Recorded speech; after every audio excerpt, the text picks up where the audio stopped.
Importing offline conversion. Google has actually been allowing advertisers to do for some time now, but it's really starting to gain some traction. The biggest thing is Google's making it a little bit easier to do this. So Ashley, what's the difference between a general conversion that everyone's used to on Google Ads and what's an offline conversion, and why is that helpful?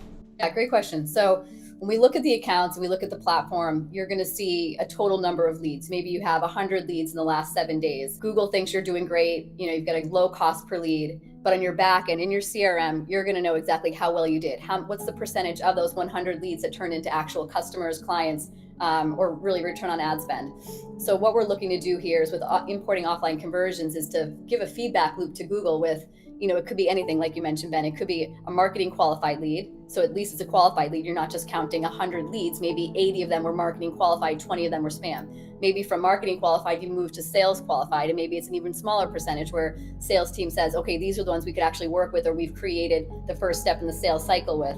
You can follow that all the way down the sales cycle and really give a feedback loop to Google of where you ended up getting dollars from, and attribute those to the actual keyword and the client itself. Where did they come from?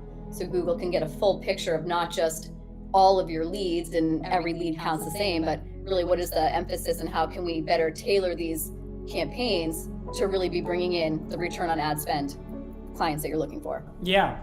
And it's so interesting. I know you see this all the time across the accounts that you oversee, is oftentimes with just general, let's say, conversion-based tracking, and maybe you have a website, you're driving leads for a certain service, and optimizing towards just a cost per lead, which is a cost per, let's say, website submission form, isn't really the best way. And some of the things that you see, Ashley, maybe you can expand on this, is sometimes those campaigns that maybe have the highest or the lowest cost per lead maybe aren't the best, and it's almost better to go after a little bit more expensive leads because the offline data is there and it actually shows they work pretty well.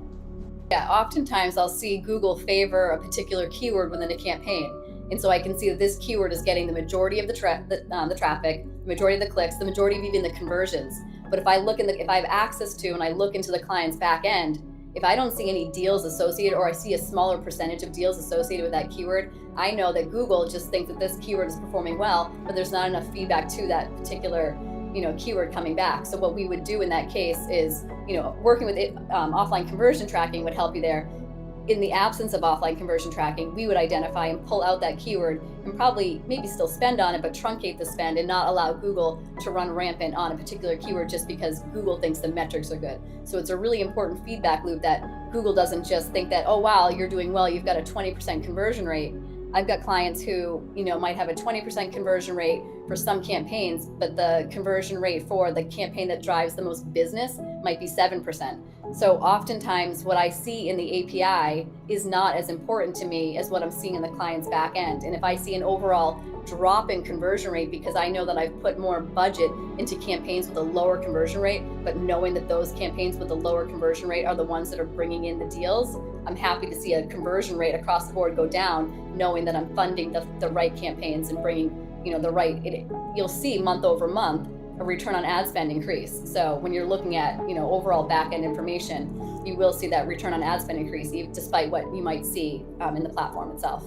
If anyone who's watching this and you need our support or just want to have a consultation, check out our website, risemkg.com. We'll schedule a one-on-one consultation. And Ashley, thank you so much for your time on this Friday and all the insights that you shared.